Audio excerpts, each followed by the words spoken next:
Hello, everyone. It's Beasley here, and on this episode, because it's National Friendship Day, we're going to be talking about friendships.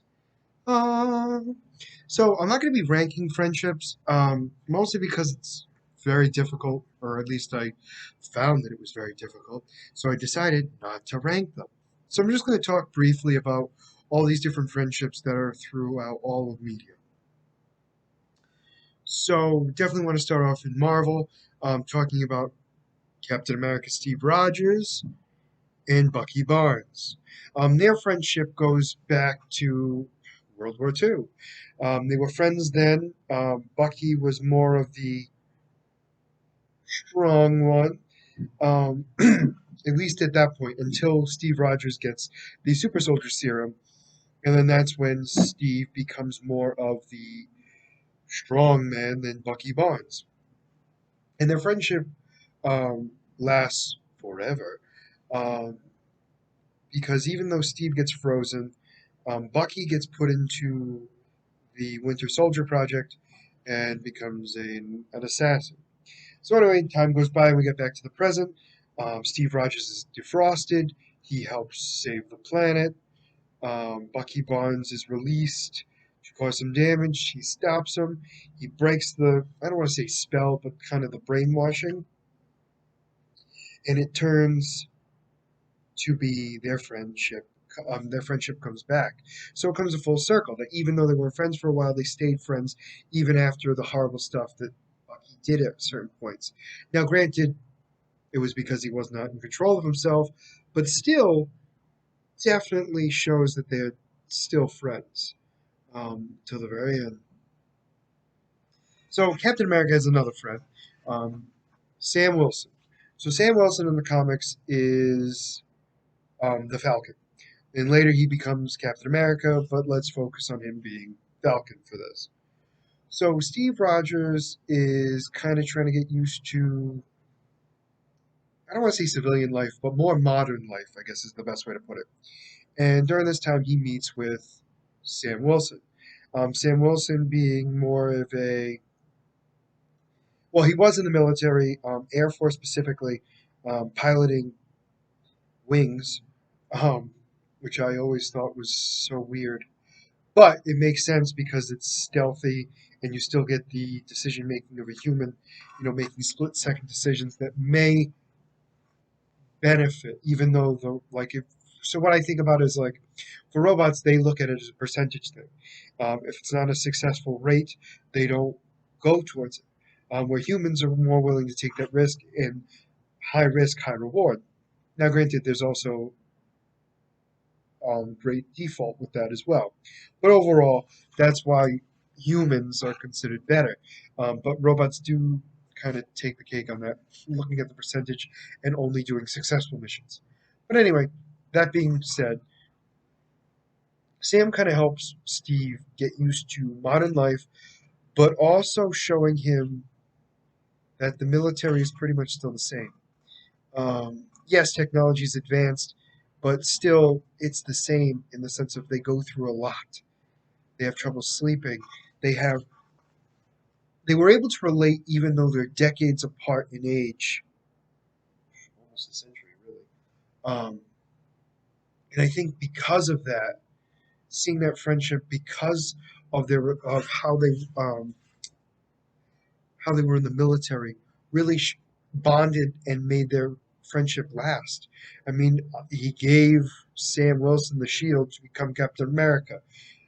You know, that's friendship right there. All right, so we're going to move on to another group of friends. Specifically, Iron Man, aka Tony Stark, and Hank Pym. Now, these two, I use the word friends loosely. They were scientists that got along, and I think that's the best you can be with scientists. They focused on many different things together. They were Avengers together, Hank Pym being Ant Man at one point, and then we have Tony Stark being Iron Man. So the two are very intelligent. One more engineering, the other one dealing with particles, specifically calling the Pym particles, which is we're able to manipulate an object's size, where you can make them bigger or smaller. um, and all of the above, and anywhere in between.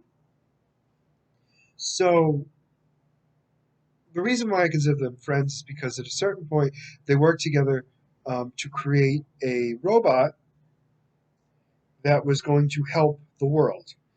Spoiler alert, it did not work out well, and it was actually the creation of Ultron, which was part of one of the main, biggest villains the Avengers ever had to face.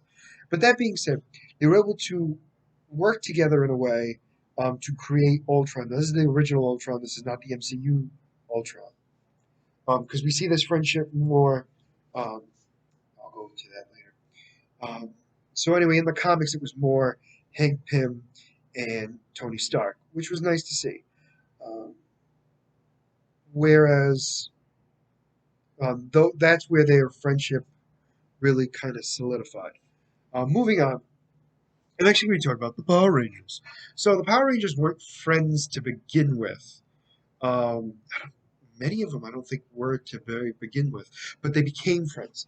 They were a group of most of the time five um, teenagers in some sort of capacity that were kind of, not want to say forced, but given a chance to fight evil. And because of that, they had to keep the secret from a lot of their friends and family. And so they had to, I don't want to say replace them, but they had common interests, which is how they became friends. So almost every team of Rangers were friends. And I think that's just so interesting because, we see their dynamic, how different they are, and how they were chosen for different reasons to be the Power Rangers. And because of that bond of being a ranger made them friends, and I thought that was very interesting in my opinion. It was also nice to see too a lot of the times these guys being friends and trying to help each other out outside of the whole Power Ranger thing. So let's move on to DC. So in DC, we have a lot of people, but oh, I'm sorry. I forgot about. Let's before we move on to DC. Let me talk about still in Marvel, Peter Parker and Harry Osborn. Now, the two of them are characters that were very surprising to be friends, um, mostly due to the fact that they are from very different worlds. Granted, they're both from Earth, but Peter Parker more of the down to earth New Yorker, where Harry Osborn is more of the rich snob. Now, in most instances, Harry Osborn is not always the snob, but he is part of a rich family. And so his friendship with Peter Parker starts off more as kind of a symbiotic relationship where Peter kind of likes the fact that Harry's dad pays for everything, and Harry likes the fact that Peter helps him with his homework.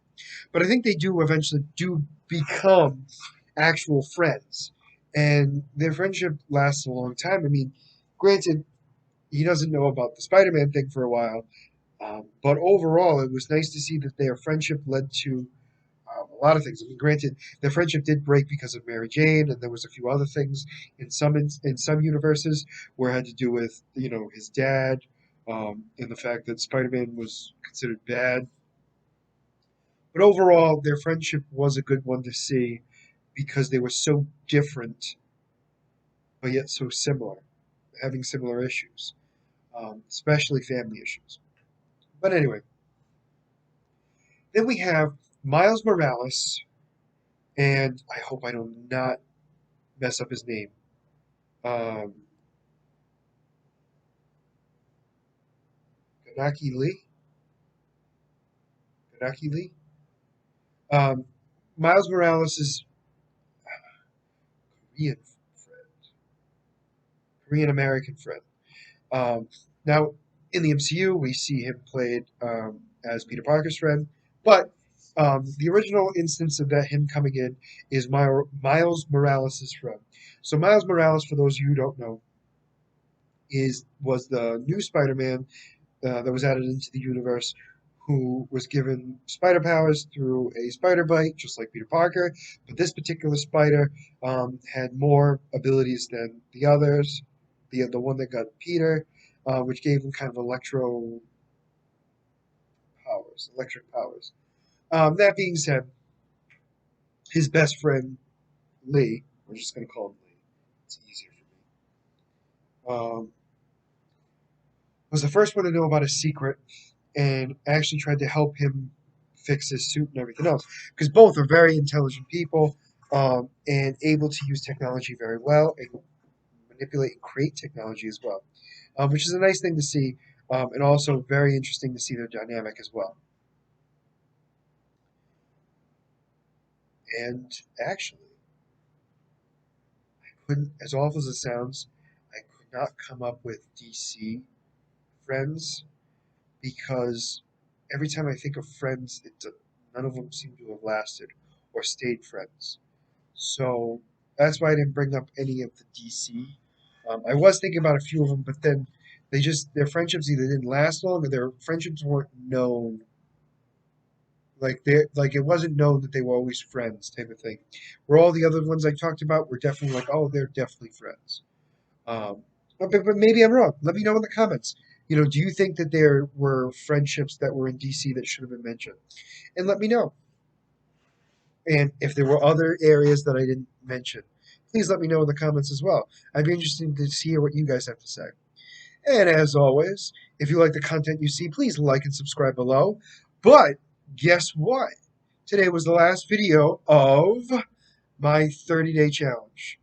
Definitely learned a lot on what is going to work better and what's not, what topics you guys want to see more, and also timing in general. So hopefully in the next 30-day challenge, which won't be until November, I'll get a bunch of topics ready, topics that you'd be interested in, and hopefully we'll see how it grows from there.